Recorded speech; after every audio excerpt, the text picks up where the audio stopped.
Hi everyone, in today's video I'm gonna explain to you how to replace debit card if lost or stolen on Bank of America.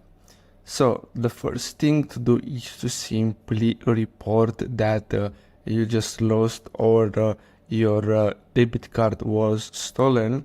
And basically in order to do that you're gonna have to simply call them at customer care at this number here. So if you want, you can simply pause the video and copy this number here, or if you want, you can simply use any browser and go to bankofamerica.com. Then you're gonna have to simply log into your account and then simply go to accounts, then go to banking, and then simply click on report lost or stolen.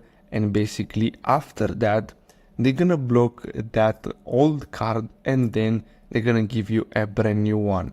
So I really hope you found this video helpful. Don't forget to like and subscribe, and I'll see you in the next video. Thanks for watching.